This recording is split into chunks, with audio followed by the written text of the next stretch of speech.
Hello and welcome to another edition of Resource PNG. Exploration is happening in almost every part of PNG. Central Province is no different. We talked to Laris Energy, an exploration company that is doing much work within the province. We will also talk to another petroleum exploration company, Kina Petroleum, about their work in PNG.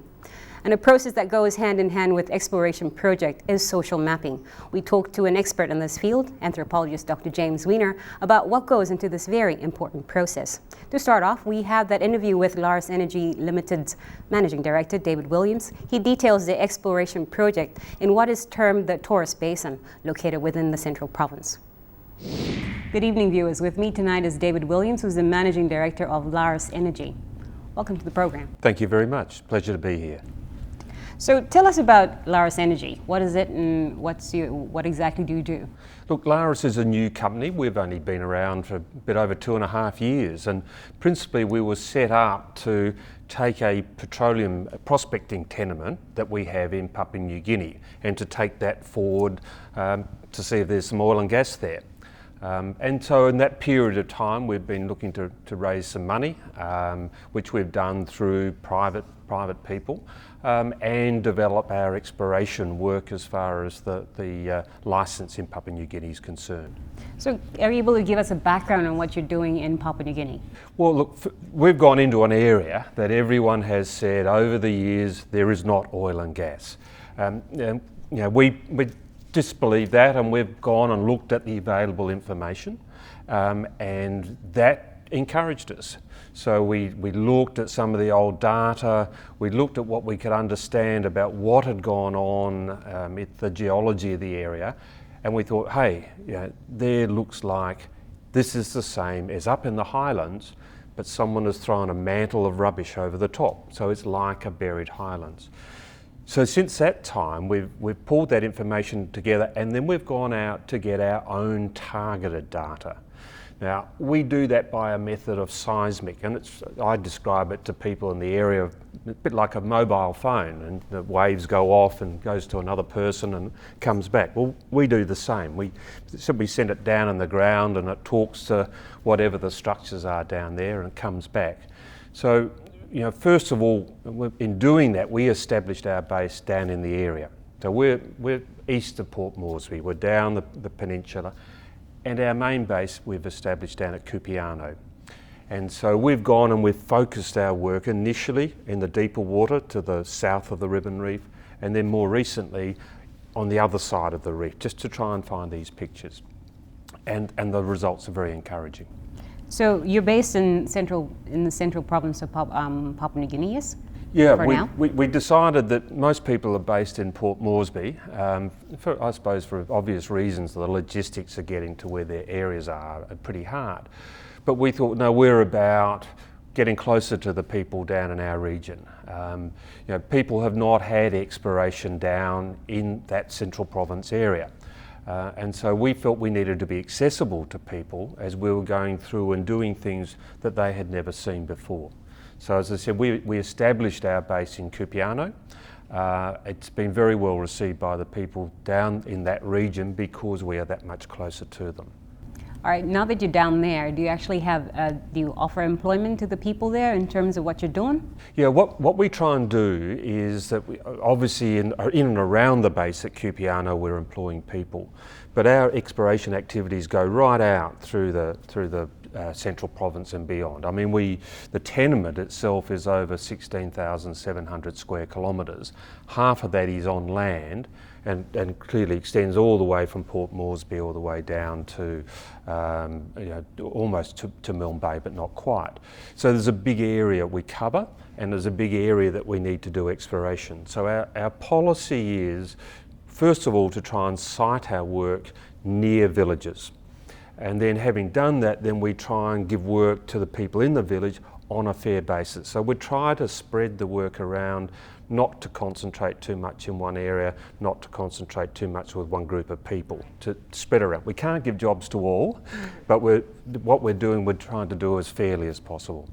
And you're also dealing with the Taurus Basin. Are you able to tell us Yeah, What well, exactly is that? I suppose no one knew the Torres Basin was there until we came along. Everyone, I think, felt that the basins, at least on the southern part of PNG, ended at the eastern edge of the Papuan Basin, so in the Gulf of Papua. Well, what we now know from the seismic work that we've done and the studies we've done, that the area from the edge of the Gulf of Papua, from the shallower part of the Gulf of Papua through across to the east, is a whole new basin. And that's a basin that no one has looked at before. And that basin, as we now know, has its own, what they call with oil and gas, its own kitchen. Sounds odd, but that's where you cook up the oil and gas and it comes to the surface. And that's very important as far as having a successful and prospective oil and gas area. So basically doing exploration then? Very much exploration at this stage. So it's first of all finding, is there evidence of oil and gas in the area, and are there areas that will trap it? Oil and gas is always trying to get to the surface, so you need to find something almost like an inverted coffee cup, if you can, that will trap it. So the seismic is looking at the structures below the surface. It can tell us so much. It can tell us, are there what look like coals there, so a source of the oil and gas? Are there sands there, something to hold them, and are there likely to be a seal that's going to stop them escaping? So that's what we do. We look at that first, but then you need to get into drilling.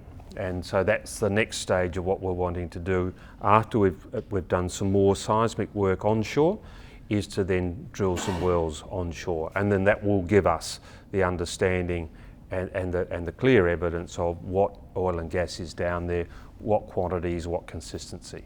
So am I allowed to ask you what kind of a timeline are you looking at before drilling starts? Yeah, well look, we're trying to move very quickly, and I often sort of pinch myself when I think of how long we've been at it, and in reality we've only been working on this in a very proactive way for about 12 to 18 months.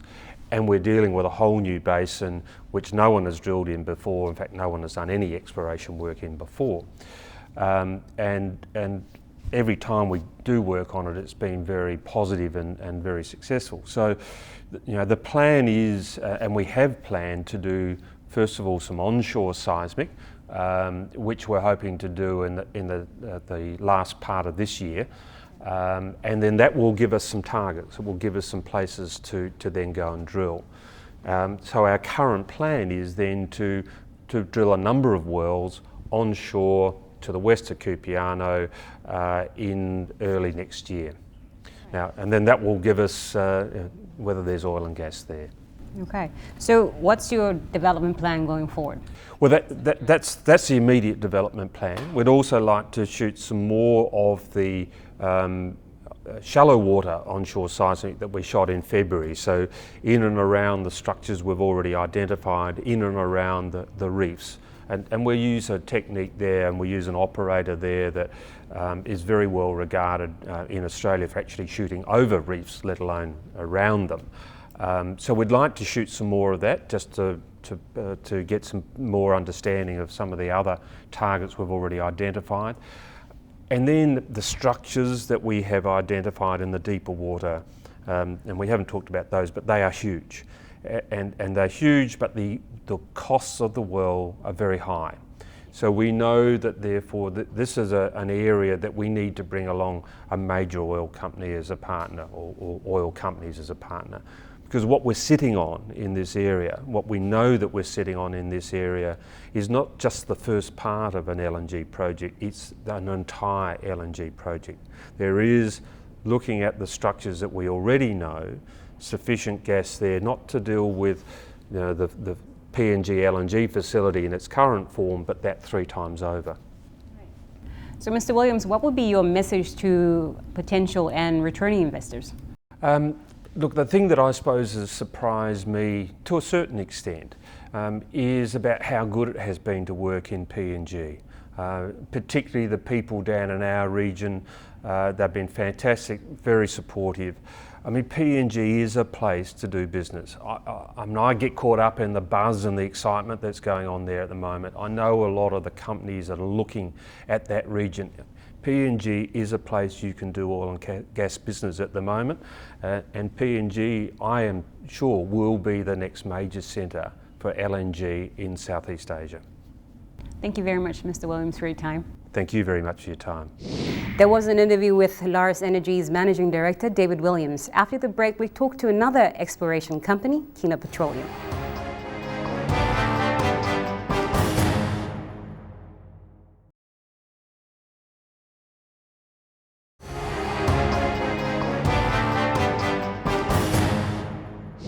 Thank you for staying with us. Kina Petroleum Limited has exploration projects in Central, Gulf, Western and Madang provinces. We spoke to their Managing Director, Richard Schroeder, about what they are doing in PNG. So just tell us a little bit about Kina Petroleum. Good, yeah, it'd be a pleasure. Kina Petroleum is a very young company. It was floated on the 19th of December on the Sydney and the Port Moresby stock exchanges.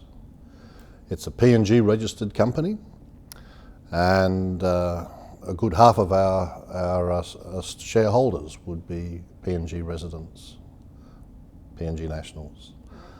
We raised about 12.3 million in December, but we were actively drilling at that time, and we'd already spent 5 million before we'd raised a cent.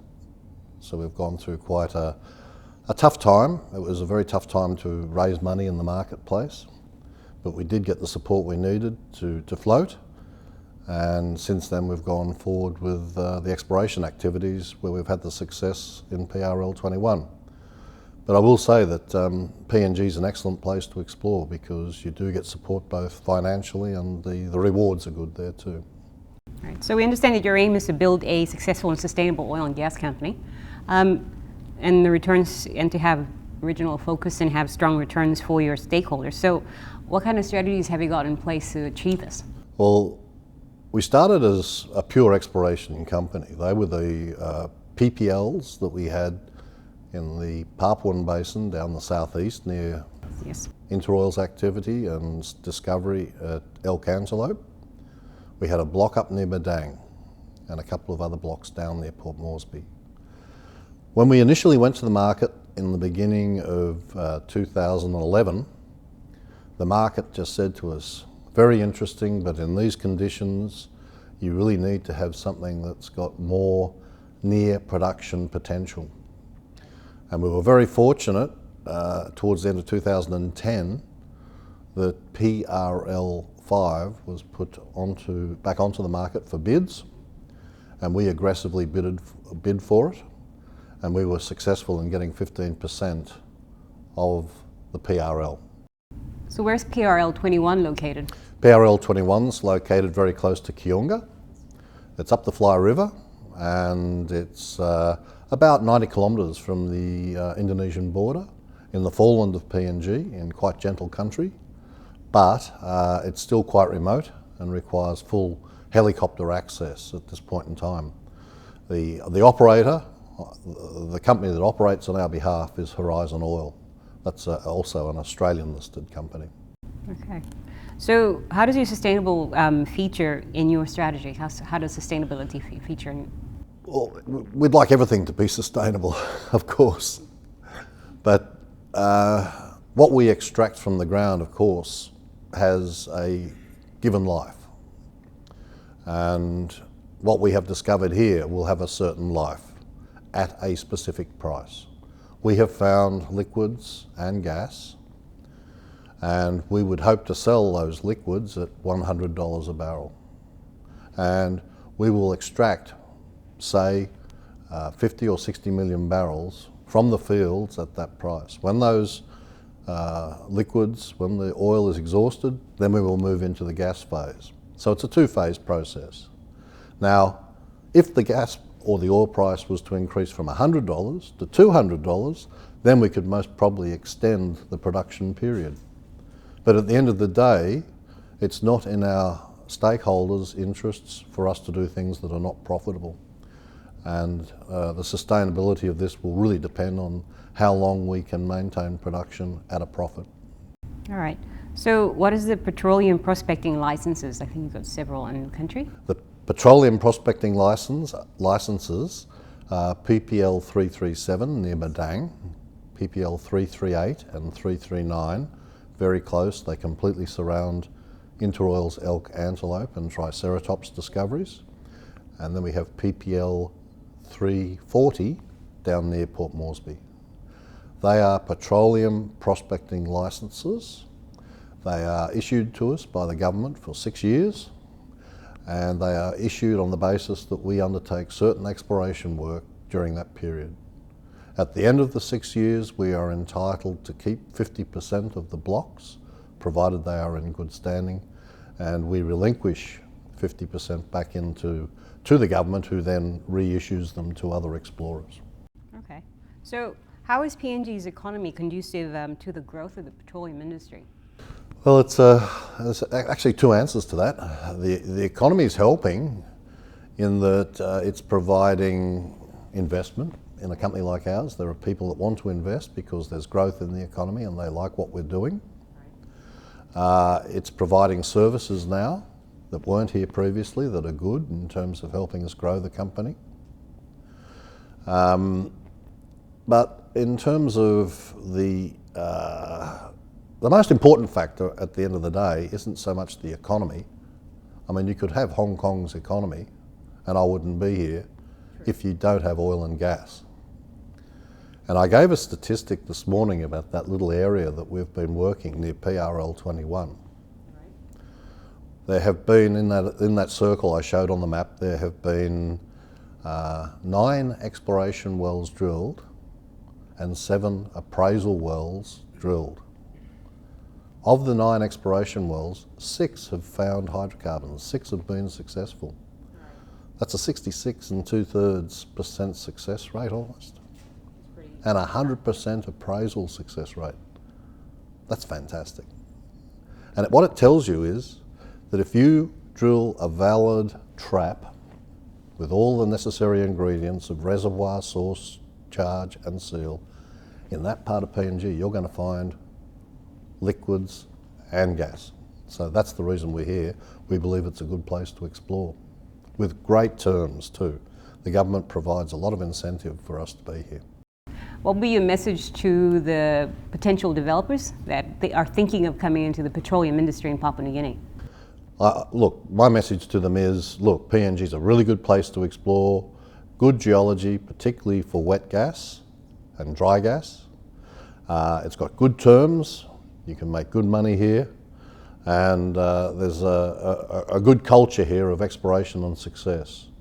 The country has gone through the liquids phase of the 1980s, where they went through the Kutubu project and the Gobi project, built them, developed them and exported the oil, and now we're moving into the hides phase, followed by the elk antelope phase, followed by ours.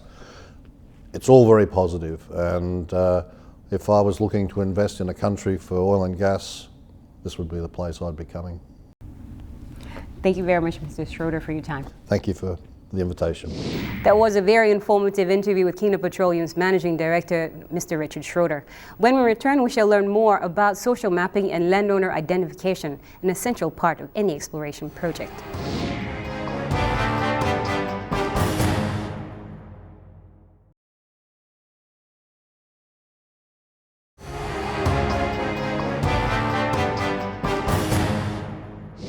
Social mapping and landowner identification is by definition a social science assessment of local customary resource ownership, group formation, identity, and distribution in a project area. That was a definition that was given by the consultant anthropologist Dr. James Weiner. He talks to us about the best approach to social mapping and the history of his work in PNG. Good day, viewers. Today we have with us Dr. James Weiner, who will talk to us about social mapping. Good evening. Hello.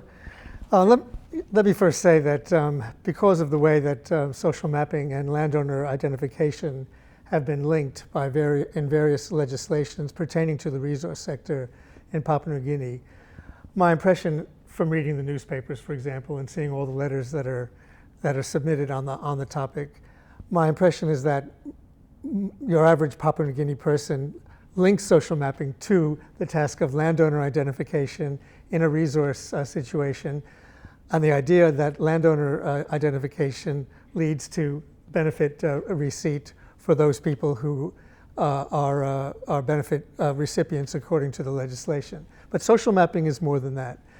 Social mapping is all about the disposition of a number of different ways of dividing and marking up the landscape.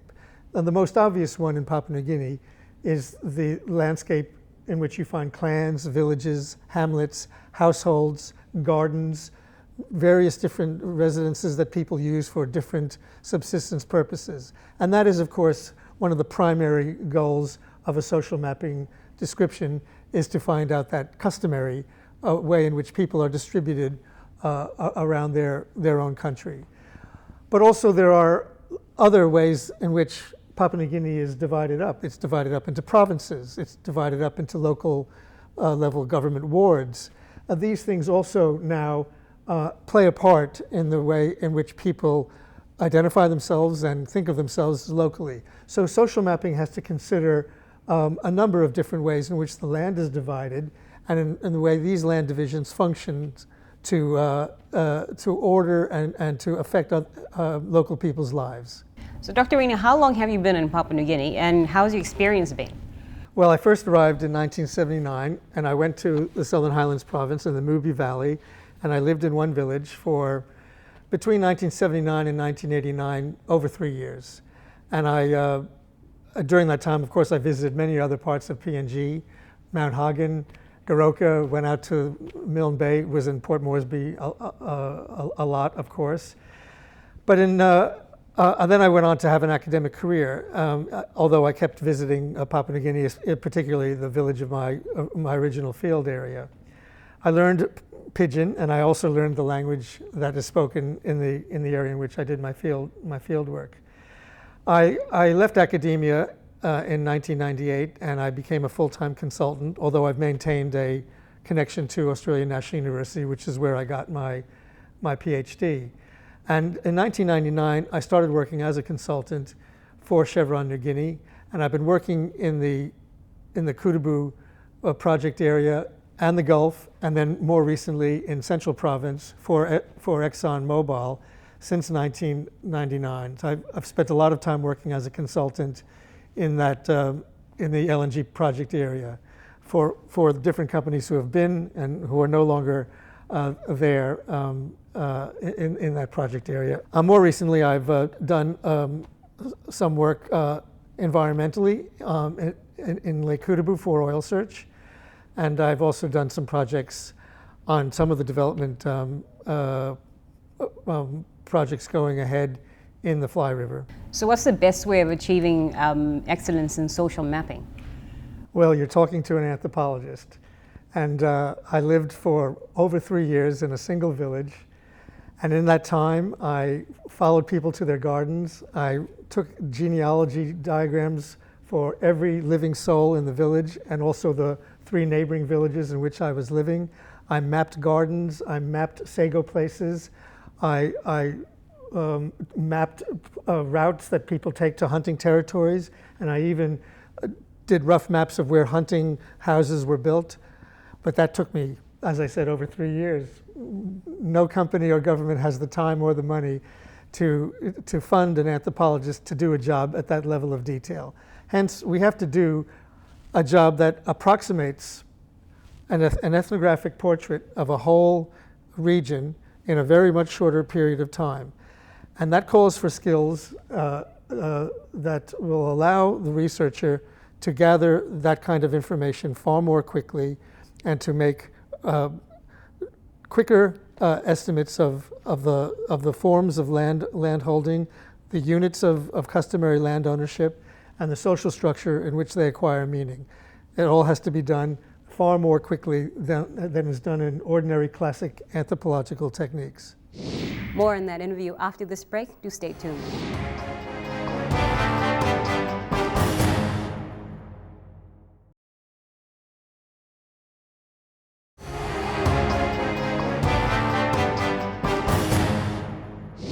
There have been reports that landowners' interests are not protected due to the resource boom. What can be done? Consultant anthropologist Dr. James Weiner, who spent almost 4 years with the Hegeso people in Lake Kutubu, gives his expert opinion on this matter. So what are some of the major concerns that the developers and affected communities face during this time? Well, I think the first and most important thing that both developers and project area people consider is, will the social mapping capture everybody who belongs in a benefit delivery forum? Is it going to capture the identity of all the units and all of the individuals who will have to be represented at a benefit forum? This is the thing of equal concern to government, developer, and local people. After that, the description of their customary life and the actual ethnographic description of their social units is somewhat less important. It's making sure that the developer knows who are going to be the benefit recipients and whether they've been correctly identified. So it seems that the perception that people have now is that landowners' interests are not properly protected during this resource boom. So could you please share your perspective on this national issue? Yes, I will. First of all, because everyone tends to be focused right from the beginning on the issue of benefit delivery, they do not focus on some of the longer term issues, and some of these include impact. And I'm not talking about the direct impact, say, of a large mine or of oil drilling. I'm talking about long-term indirect impact, say, of road building, which allows migrant people from outside the area to come in. It allows foreign species that have not been known of in the local area to come in and be pests and problems to local agriculture. These things are not easy to foresee because you don't actually know they're going to happen till the impact arrives. But the idea of long-term and immediate impacts, those things need to be explained to project area people right at the beginning, and both the government and the developer needs to start educating people in a proper way that is proper to their level of education and comprehension, what they can expect both short and long term in terms of impact, to get them focused not just on where they're going to stand in terms of benefit delivery, but how it's going to affect the whole area, both environmentally and socially. So how do you see the importance of community affairs? Well, community affairs continues the work that begins with social mapping. Social mapping and landowner identification, I strongly believe, is not a one-off exercise. Community affairs has to continue monitoring the effects of a project on local communities, environmentally, politically, economically, socially. It has to prove to the local community that they're not there just to wrest a resource from the ground, but to actually form a meaningful and fairly long-term relationship with the local inhabitants, who will, after all, bear most of the, in fact, they will bear all of the impact of whatever happens in that project. So that's the way that I would like to see community affairs proceed in any resource sector, whether it be logging, which is, of course, a little bit more short-term than mining and petroleum, but to treat the relationship with the landowners in a project area as something that needs to achieve a degree of intimacy and trust and cordiality over a long term. And that means taking the task of community affairs very seriously, updating your census, keeping your knowledge of changes in population, alterations in the composition of your landowning groups, keeping them up to date, and keeping your community affairs staff in the villages and not in the office at the camp. So is there anything else you'd like to add to what you've already given us? Well, I think what I've said already are large issues that I think government, landowners, and developers all need to think about carefully. I hope that as a consultant I contribute to the achievement of these goals from the perspective of all three of those parties. That was Dr. James Weiner talking about how landowners' interests can be protected. We shall have more of that after this short break.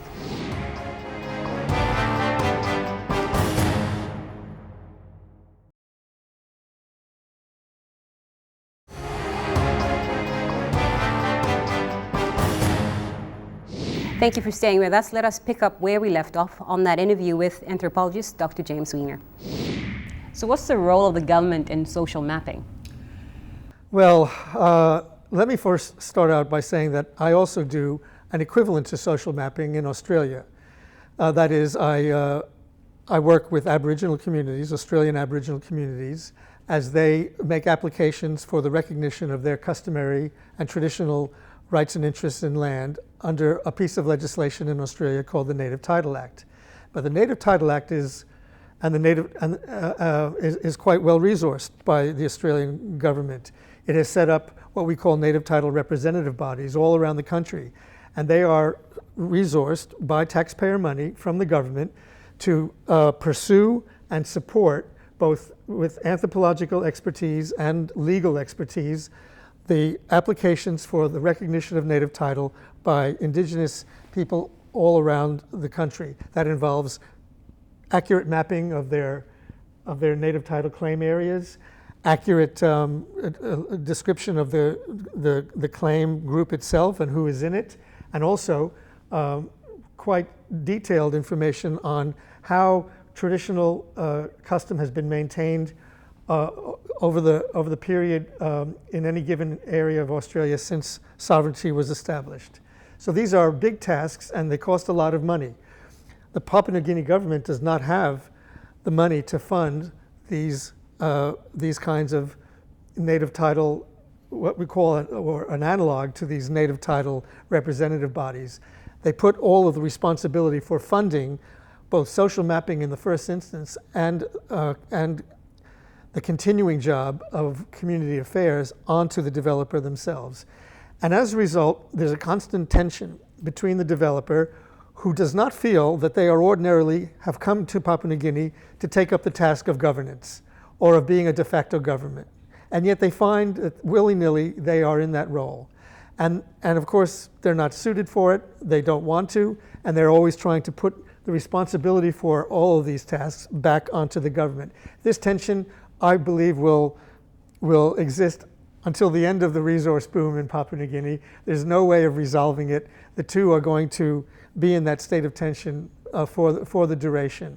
I think some more constructive modus vivendi between them needs to be established. But if you look at the very intricate ways in which benefit delivery is built in any given project, there are many, many different benefit streams. Only a tiny fraction goes directly to the landowners in question. Most of it goes in various kinds of taxes to the national government, then returns and other kinds of taxes to provincial government. It comes back to the area, to the region, to the whole country in different avenues. It's very complicated, and to be perfectly frank, I think only an accountant can fully understand it. But this is a way in which the developer and the government actually agree as to what is going to be the benefit from any given resource project, and more importantly, how it's going to be managed, because some of those income streams can only be managed by the government. Others, the government prefers that the developer do, say for example, a tax credit.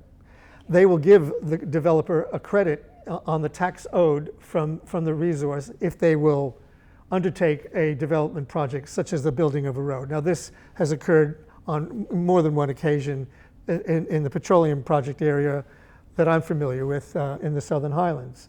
So that's a common way for the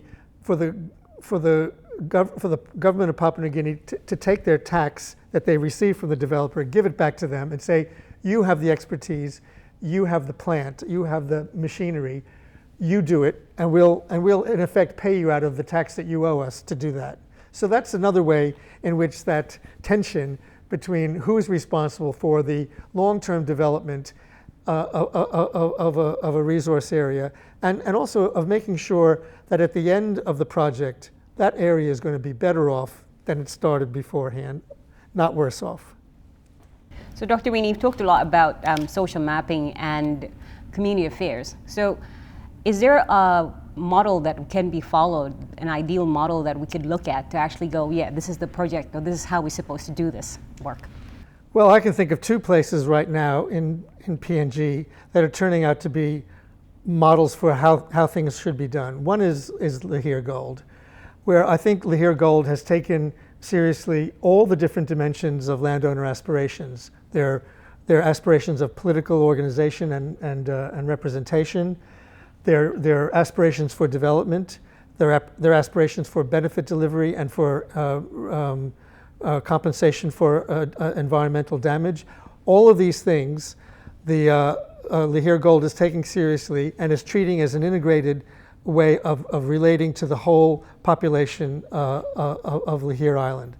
The other example that I draw attention to is, although it had a terrible start, the Oktedi mine, as a result of the court case in Australia that led to quite a sizable settlement for the Oktedi landowners, has created a very big fund of money that's now being administered by such organizations as Oktedi Development Foundation and the Papua New Guinea Sustainable Development Project. Now, this money is being used solely to fund well-researched development projects along the Fly River area. OTDF and Oktedi Mining have also created the trust areas and a trust governance structure that actually captures a great deal of the desire of Fly River people to be politically and economically represented vis-a-vis the company and vis-a-vis their own governments. I think there's a lot that other companies can learn from the way that Oktedi learned from its mistakes and the way that Lihir Gold is undergoing an integrated approach to its relationship to landowners in the Lihir Gold area. So is there anything else you'd like to add to what you've already given us? Well, I think what I've said already are large issues that I think government, landowners, and developers all need to think about carefully. I hope that as a consultant I contribute to the achievement of these goals from the perspective of all three of those parties. Thank you very much, Dr. Wiener, for that very insightful conversation about social mapping and community affairs. Thank you, Trulo Yupla. May how much lo talk one time Yupla now all line for Papua New Guinea.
Please stay with us. Still on social mapping, we shall have a talk with the former KIAP and district officer, Mr. Chris Warlow, to see how things have changed since independence.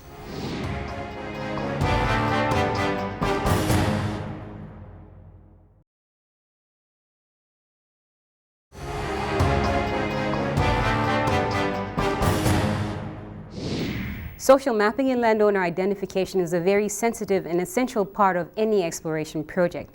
We spoke with the former KIAP and district officer, Mr. Chris Warlow, about his outlook on this matter. Hello viewers, with me tonight is Chris Warlow, who is a former KIAP and a former district officer, and he's also worked as a consultant with the state of Papua New Guinea for regulatory matters. Welcome to the program. Thank you. So tell me, what do you think of the responsibility, how do you view that responsibility of the government in the mining and petroleum sector? Well, I was brought up, my work in Papua New Guinea from the Australian administration times until after independence, which stretched over 46 years, has always been with government. And when the proposal was made for social mapping and landowner identification. I was all for that. Something I've stated all along ever since my involvement in the Bougainville project, and later, that one must get a good handle, a grip on landowner issues, who the true owners are, what the improvements are, who has what rights over what areas, before any attempt to develop a resource goes ahead. It was never regulated before. It was done as a requirement, a moral requirement, and also for the convenience of companies who wanted to make sure that they had no people disputing what payments were made over compensation.